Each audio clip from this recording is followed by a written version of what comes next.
పూర్తి వివరాలు చూసే ముందు మా ఛానల్ ని సబ్స్క్రైబ్ చేయడం మర్చిపోకండి. శ్రీ గురుభ్యో నమః. శ్రీ మహాసరస్వత్యై నమః. ఓం నమః శివాయ.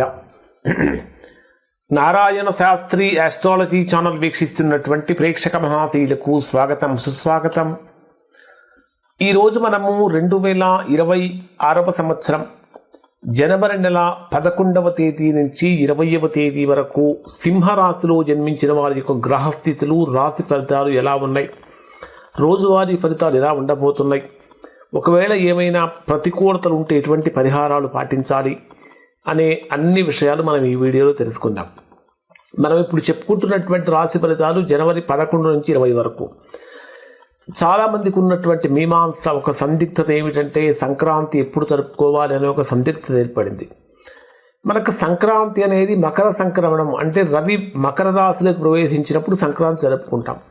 14వ తేదీ మధ్యాహ్నం 2:44 రవి మకర రాశిలోకి ప్రవేశిస్తాడు. కాబట్టి 14వ తేదీన మాత్రమే మనము సంక్రాంతి జరుపుకోవాలి. 14వ తేదీ మధ్యాహ్నం 3 గంటల నుంచి 6 గంటల వరకు పుణ్యకాలం కూడా ఉంటుంది. ఆ రోజునే మనం సంక్రాంతి జరుపుకోవాలి. 14వ తేదీ సంక్రాంతి అంటే 13వ తేదీ భోగి, గోదా కళ్యాణము ఉంటాయి. 14 సంక్రాంతి ఉంటుంది, 15 కనుమ ఉంటుంది. ఆ తర్వాత 16వ తేదీన మాస శివరాత్రి ఉంటుంది, 18వ తేదీన చొల్లంగి అమావాస్య ఉంటుంది, 19వ తేదీ నుంచి మాఘమాసం ప్రారంభమవుతుంది. ఈ సంవత్సరం మాఘమాసంలో ఒక్క ముహూర్తాలు కూడా లేవు, ఒక్క ముహూర్తం కూడా. కారణం ఏమిటంటే మూఢమితో ఉన్నటువంటి కారణం చేత ఒక ముహూర్తం కూడా లేదు. మరి ఇప్పుడు సింహరాశి వారి యొక్క గ్రహస్థితి ఏ విధంగా ఉంటుంది అని కనుక పరిశీలిస్తే 2026 సంవత్సరం జనవరి 11వ తేదీ నుంచి 20వ తేదీ వరకు ఉన్న గ్రహస్థితి కనుక పరిశీలిస్తే రాజకీయంగా, అడ్మినిస్ట్రేటివ్ పరంగా అంటే పరిపాలన పరంగా, ఉద్యోగ వ్యాపార వ్యక్తిగత జీవితాల్లో చాలా కీలకమైనటువంటి మలుపులు తీసుకొచ్చేటటువంటి దశగా ఉండబోతుంది. మలుపులు తీసుకొచ్చే శక్తివంతమైనటువంటి దశగా ఇది ఉండబోతుంది. ప్రధానంగా తీసుకుంటే మీ జన్మరాశికి 11వ స్థానంలో లాభస్థానంలో సంచరించేటటువంటి గురుడు యొక్క ప్రభావం కారణం చేత అనేక రంగాల వారికి గురుబలం చాలా గొప్పగా పెరుగుతుంది. తద్వారా గొప్ప ఫలితాలు పొందుతూ ఉంటారు. గొప్ప వాక్చాతుర్యం పెరుగుతుంది. వ్యాపార ఆలోచనలు బలపడతాయి. నూతన ప్రయత్నాలు సఫలీకృతం అవుతాయి. ఉపాధ్యాయ వృత్తిలో ఉన్నటువంటి వారికి, కన్సల్టెన్సీలో ఉన్నటువంటి వారికి అదృష్టమైనటువంటి కాలంగా మారుతుంది. అలానే ఎడ్యుకేషన్లో ఉన్నటువంటి వారికి, మీడియా రంగంలో ఉన్నవారికి, మార్కెటింగ్ రంగంలో ఉన్న వారికి కూడా ఒక అదృష్టమైనటువంటి కాలంగా మారబోతుంది. తర్వాత మీ జన్మరాశిలోనే కేతువు యొక్క సంచారం జరుగుతున్నది.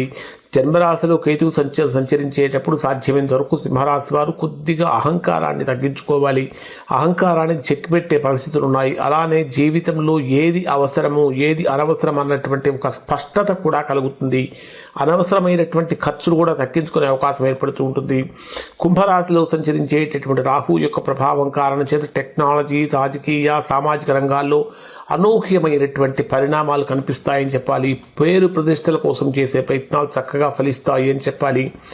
ఇక జనవరి 14వ తేదీ మధ్యాహ్నం 2:44 వరకు మీ రాశికి ధనుర్రాశిలో అంటే పంచమ స్థానంలో రవి సంచారం జరుగుతున్నది. 2:44 మీ రాశ్యాధిపతి అయినటువంటి రవి 14వ తేదీ మధ్యాహ్నం 2:44 మకర రాశిలోకి ప్రవేశిస్తాడు. అంటే మకర రాశిలోకి ప్రవేశించడంతో ఉద్యోగ పరంగా కానీ, ప్రభుత్వ వ్యవహారాల పరంగా కానీ, అధికారిక సంబంధమైన విషయాల్లో కానీ నిర్ణయాలు వేగంగా మారుతూ ఉంటాయని చెప్పాలి. 15వ తేదీ తర్వాత కుజుడు కూడా మకర రాశిలోకి ప్రవేశించినటువంటి కారణం చేత తీసుకునే నిర్ణయాలు చాలా శక్తివంతంగా మారుతాయి. నాయకత్వపరమైన లక్షణాలు, అవకాశాలు అనేవి వస్తూ ఉంటాయని చెప్పాలి. అయితే ఆవేశంతో మాట్లాడటం వల్ల సంబంధ బాంధవ్యాలు అనేవి కొంచెం బలహీనపడే అవకాశం ఉంటుంది.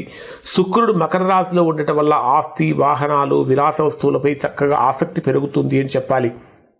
శని మీనరాశిలో సంచరించేటటువంటి సమయంలో కర్మఫలాలు తప్పించుకోలేనటువంటి దశగా ఉంటుంది. ఎందుకంటే అష్టమ స్థానంలో శని ప్రభావం కర్మఫలాలు తప్పించుకోలేనటువంటి దశగా మారబోతూ ఉంటుంది.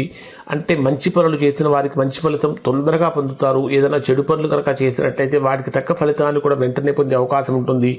ఈ 10 రోజులు భవిష్యత్తును నిర్ణయించే అత్యంత కీలకమైనటువంటి సమయంగా మారబోతుంది అని చెప్పాలి.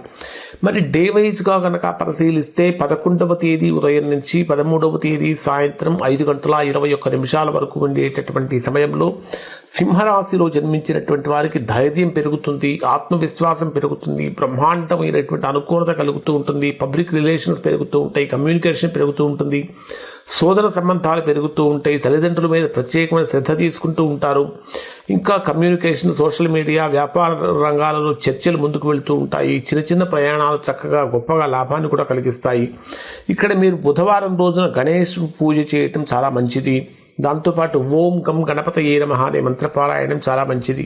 ఇక 13వ తేదీ సాయంత్రం 5:21 నుంచి 16వ తేదీ ఉదయం 5:46 వరకు ఉండేటటువంటి సమయంలో ఇది చతుర్థ స్థానంలో సంచరించేటటువంటి చంద్రుడి యొక్క ప్రభావం కారణం చేత ఇల్లు, కుటుంబము, తల్లి ఆరోగ్యము, ప్రధానంగా తల్లి ఆరోగ్యం మీద ఎక్కువగా దృష్టి పెట్టాలి. గృహ కలహాలు కొద్దిగా ఏర్పడే అవకాశాలు ఉంటాయి. మానసికంగా ఒత్తిడి కూడా పెరుగుతూ ఉంటుంది. వాహనాలు, స్థిరాస్తులకు సంబంధించిన విషయాల్లో జాగ్రత్తలు తీసుకోవాలి. కానీ నూతన స్థిరాస్తులు కొనుగోలు కోసం చేసే ప్రయత్నాలు గొప్పగా ఫలిస్తాయి అని చెప్పాలి. మీరు ఓం సోమాయ నమః అనేటటువంటి మంత్ర జపం చేయటం వల్ల ఈ రోజుల్లో చాలా గొప్ప ఫలితాన్ని పొందుతారు. ఇక 16వ తేదీ ఉదయం 5:46 నుంచి 18వ తేదీ సాయంత్రం 4:36 వరకు ఉండేటటువంటి సమయంలో ఇది బ్రహ్మాండమైనటువంటి ఆనందాన్ని కలిగిస్తుంది. ప్రేమ విషయాలలో ఉన్నటువంటి వారికి ప్రేమపరంగా ఆనందాన్ని పొందుతూ ఉంటారు. పిల్లల చదువుల విషయంలో గొప్ప అనుభూతి కలుగుతూ ఉంటుంది. అనేక రకాలైనటువంటి శుభవార్తలు వినడానికి అవకాశం ఏర్పడుతూ ఉంటుంది. పరీక్షల్లో, ఇంటర్వ్యూస్ అటెండ్ అయ్యేటటువంటి వారికి గొప్ప ఫలితాలు పొందుతూ ఉంటారు.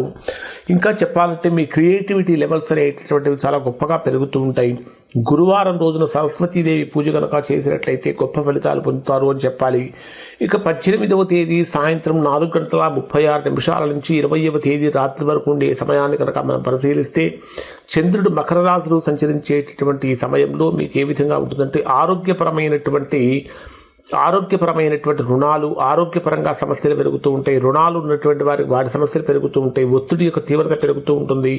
కొద్దిగా శత్రువుల వల్ల కూడా ఇబ్బందులు కలగవచ్చు. శత్రువులు అంటే ఎక్కడో ఉండరు, మీతో పాటే మాట్లాడుతూ, మీతోటే తిరుగుతూ మీకు వ్యతిరేకంగా ప్రవర్తించేవారు ఎక్కువగా ఉంటారు. కాబట్టి అటువంటి వారి విషయంలో జాగ్రత్తగా ఉండండి. మంగళవారం రోజున హనుమాన్ చాలీసా పారాయణం చేయటం చాలా మంచిది. కోపాన్ని పూర్తిగా నియంత్రించుకుంటే గొప్ప ఫలితాన్ని పొందుతారు. మొత్తం మీద కనుక చూసినట్లయితే సింహరాశి వారికి ఏ విధంగా ఉన్నది అంటే దాదాపుగా 60% అనుకూలమైనటువంటి ఫలితాలు ఉన్నప్పటికీ ఒక 40% ప్రతికూలమైన ఫలితాలు ఉన్నాయి.